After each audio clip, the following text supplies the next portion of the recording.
Hello, dear friends. An era is beginning in which ancient secrets are being revealed. And here I offer an appetizer. Voulez-vous un apéritif? Today I forget about current events and focus on spirituality. Open in peace. The doors of perception. Everything would be infinite if they were opened. The human brain filters reality. Ambrosia was the delicacy of the gods. Hindu amrita was the nectar of the gods. Yeshua mentioned three alchemical substances: the bread of heaven, the water of life, and the salt of the earth. The bread of heaven is monoatomic gold, or gold monoxide. The water of life is spring dew, or the tears of the dawn. The salt of earth, or the white dove, is also obtained from fermented dew.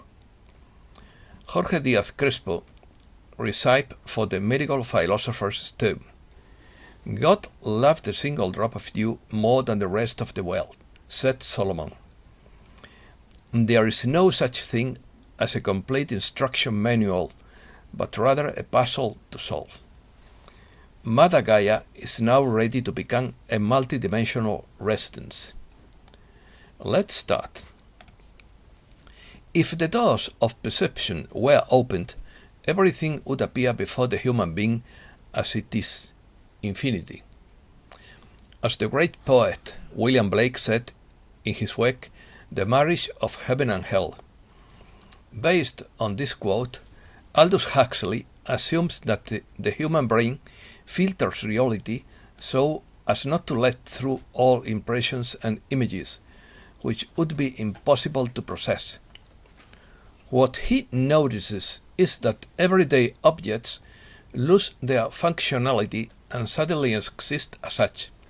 Space and time become irrelevant, and perception seems to become larger, overwhelming, or sometimes even offensive, because the individual is unable to cope with the enormous amount of impressions.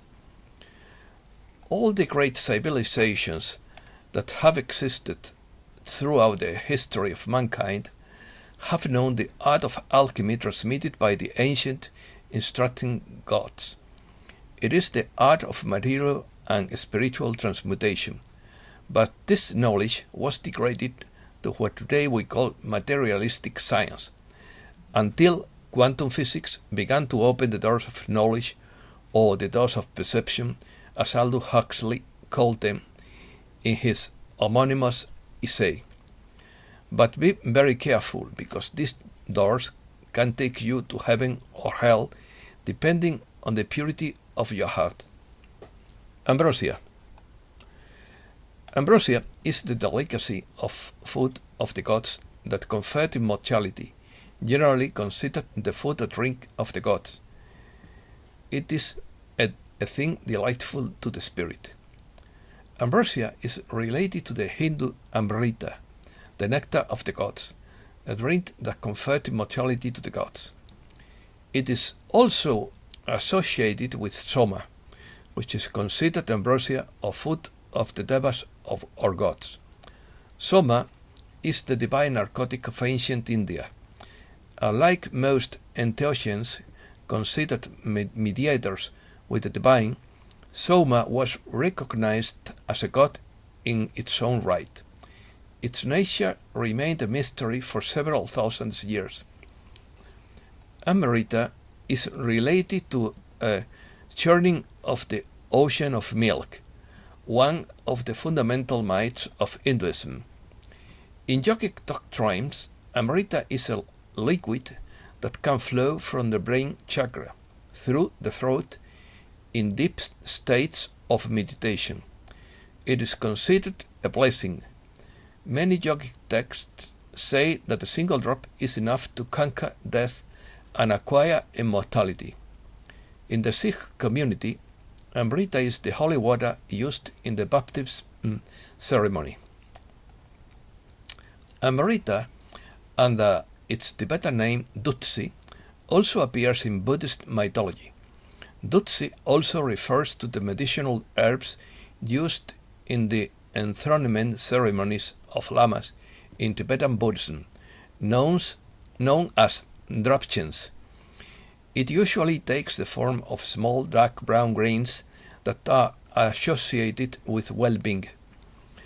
Ambrosia is the divine equivalent of oil, as nectar is of wine, both being liquid substances.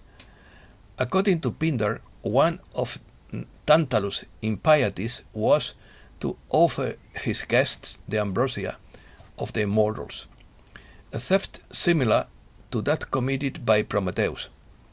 Circe mentioned to Odysseus that a flock of doves carried ambrosia to Olympus.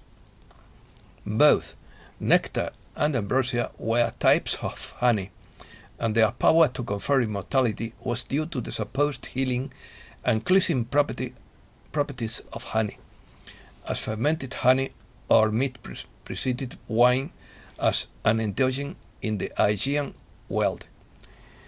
This was a divine counterpart of the oil or fat used by humans, and the gods used it for multiple uses, eating it, washing themselves with it, anointing the body, imbuing it in the nostrils of a corpse so that it would not rot, and introducing it along with nectar in the chests of Achilles, so that he would not suffer the effects of fasting.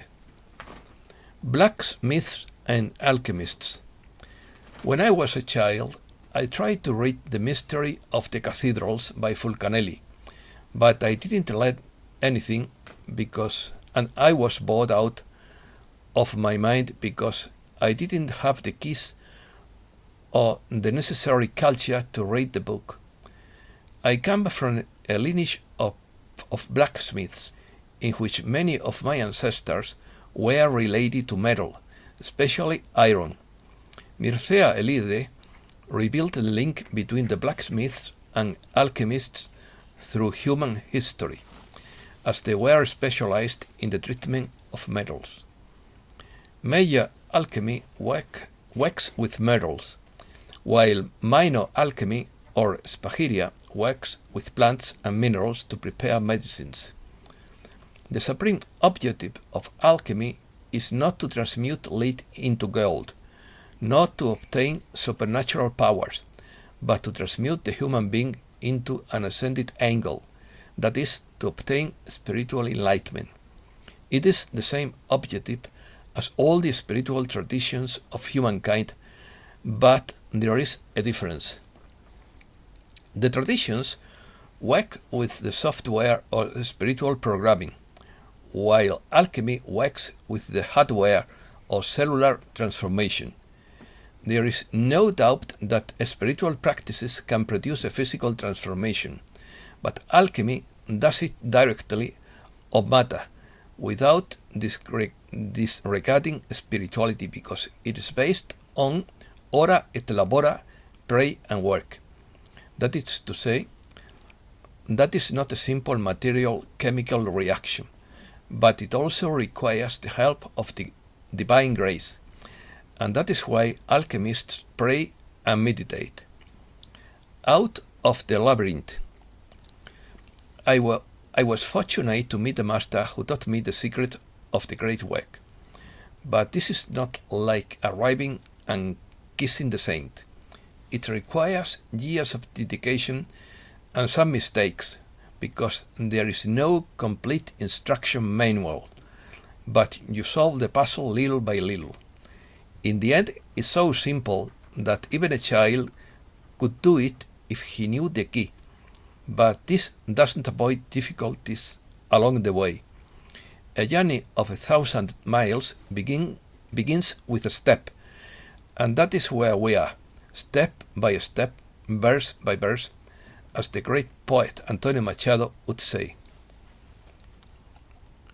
When I find my way out of the labyrinth, you will never hear of me again, because he who speaks doesn't know, and he who knows doesn't speak.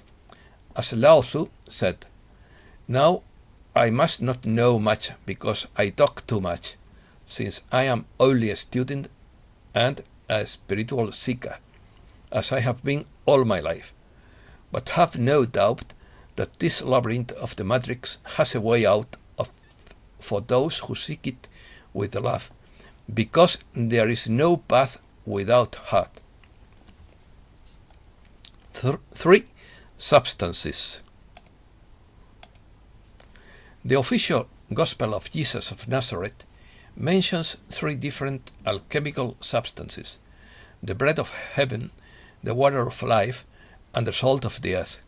In my opinion, the bread of life would be none other than the famous monoatomic gold monoxide, or edible white gold dust, which would be the most important. The water of life would be red in color and would be obtained through the fermentation of dew, while the etheric salt of the earth would be white in color and would be obtained through the distillation of dew.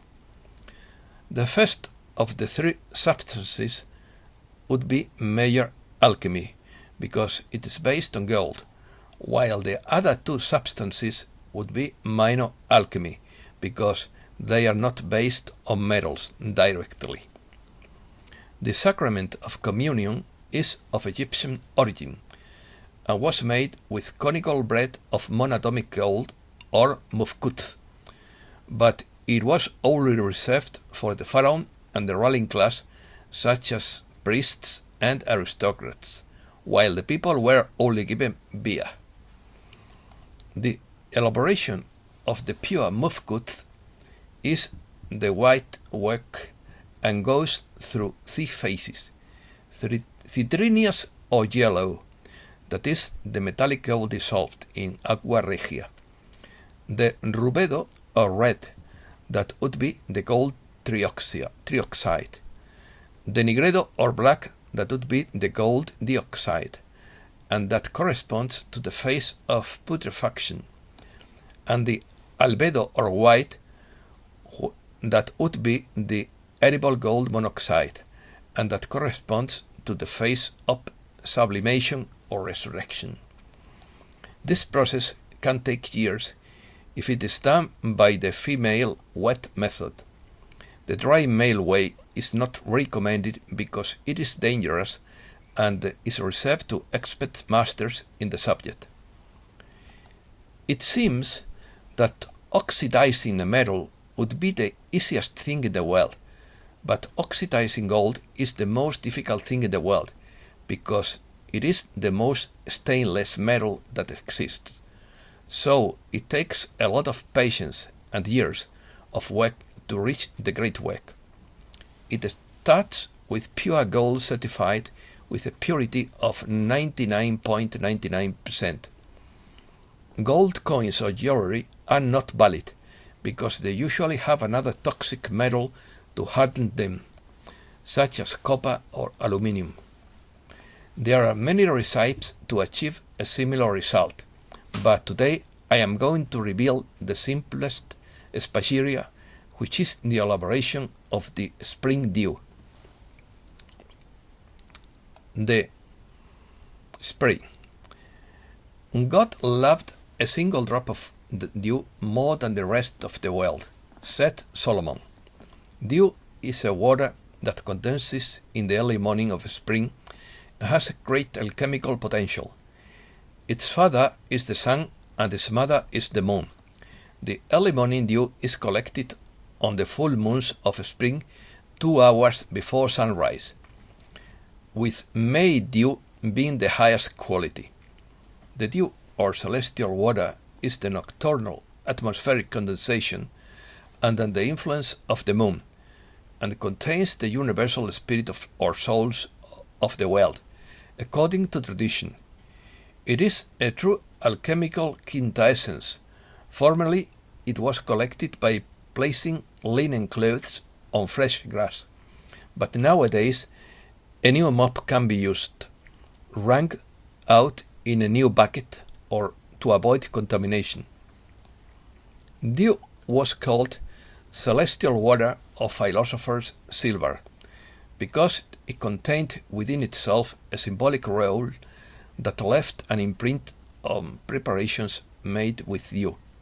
Dew was considered to be the condensation of air, the element that is related to the spirit, so dew was considered precisely as the condensation of the spirit of heaven or universal spirit. The nether salt was a substance contained in the dew that famous spagyrics such as Paracelsus spoke of, and was considered the food of heaven. Not far off, since the dew contains potassium nitrate.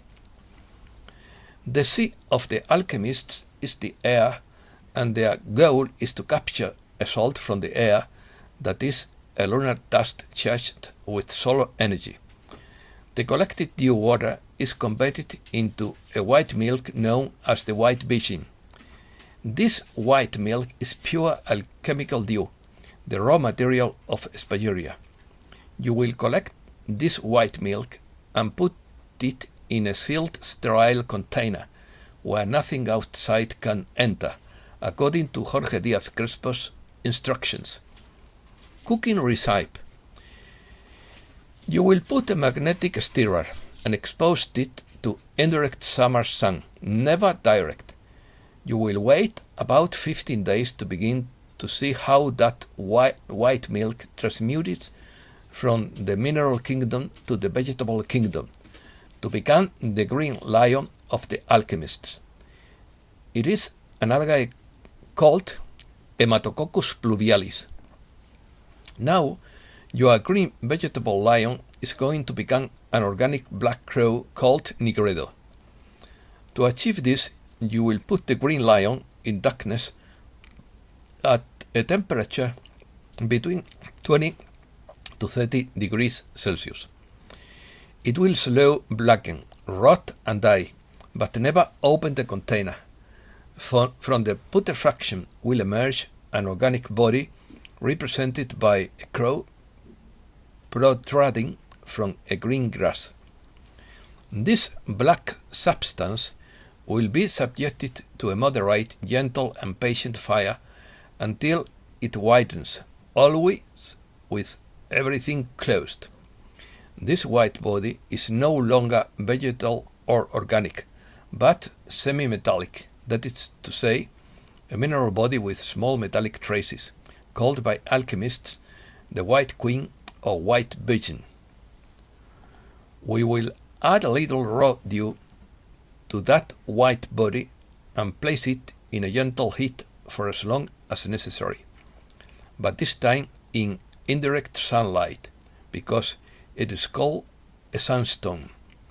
I don't know the definition of gentle, but I wouldn't go above 40 degrees Celsius. Then you will see how that whole white body will turn blood red. As the matter reddens, we will see how it coagulates to form a philosopher's stone. This information comes from the book Diary of an Alchemist by Jorge Diaz-Crespo Valdez. Golden Era. We are now on the eve of a great golden age of regeneration of humankind, in which the ancient wisdom will be restored, updated and adapted to technological development, and where alchemy will once again become as natural as any other art and science, and the physical and the spiritual transformation will once again become the supreme goal of the human being to reach enlightenment. The present duration of human life is so ridiculously short that it hardly gives time to acquire the wisdom necessary to reach spiritual self-realization. This forces the human soul to reincarnate in many lives to attain the wisdom that could be obtained in a single long life, with the inconvenience of amnesia, that we forget what we have learned life after life, and we repeat the same mistakes over and over again, because we don't keep memories but reminiscences. That is why we are called the planet of repetition. All the evolved beings that inhabit the great civilization of the cosmos have much longer lives than human beings on Earth, which allows them to achieve great wisdom and spiritual and technological development. Therefore, alchemy would be a fundamental science for our integration into the galactic community in all normality, and the end of the isolation and dark quarantine in which we have been locked up for 500,000 years. This knowledge will cease to be seen as something exotic and esoteric, and will be part of the normal teaching in all schools. All beings that exist in nature are capable of transforming matter in biological means, and the human being will not be less in this sense, but the king of the alchemical laboratory of universal creation. Ready to ascend. Gaia is ready for a multidimensional residency by aurora ray. All of you beautiful star seeds and light workers have incarnated on this planet at this time to awaken your light bodies and help the planet ascend out of the lower frequencies, to free humankind from the control of the dark forces that hold this planet in place. Once again, we appeal to you to raise your personal frequency and send this message to all those who need it. This is the only way we can free all of humankind and this beautiful planet from all forms of bondage and darkness. As starseeds and light workers, you have come to Earth to co-create a new way of life. You have decided, as a group soul, to make the necessary changes to bring love and peace back to this planet. This is not an easy task, as you will encounter resistance from the dark in the present structures of society. Being a starseed and a light worker often feels like being in a foreign land. You don't fit in anywhere. You feel different and alone. You may wonder if you are part of this world, if you belong here, what your purpose is and why you were brought here. Many starseeds feel that they are not from here, or that they don't belong, but they remain on the planet to fulfill their mission during this time of crisis, to raise the frequency of Gaia and humankind as we move toward the new Earth. Planet Earth is now in a state of great crisis. The great responsibility of those, such as yourselves, is such that you must now take action to undo what has been done to disrupt Earth's spiritual atmosphere. The dark forces are urging citizens to abandon their beliefs and go back to sleep. They want you to forget the pain they cause on Earth and the suffering of millions.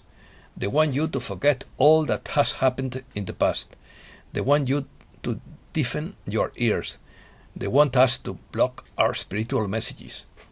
To do this, they use their radio messages, television messages, online messages, mobile messages. They want to take your energy and use it not only to feed themselves, but also to destroy the Earth. The free flow of raw energy has been hijacked by dark forces, which are part of the invisible. This energy flow should have provided free care, beautiful homes to live in, essential food, happiness and prosperity for the people of the planet. But this energy flow was manipulated to make investments that resulted in certain people becoming extremely wealthy. You are all powerful creators. The time has come to shed your masks and get to work to bring the golden age to this planet. It is time to take back your power. We can no longer allow these dark forces to control humankind and, more importantly, the collective consciousness on this planet. Humankind is entering a new phase of its existence. Do not blame those who do the cleansing, for they are following the only path open to them, and they do so out of necessity. During these times of transition, you must learn to follow a different path and evolve to higher frequencies that will allow you to pass through the portals that are opening before you.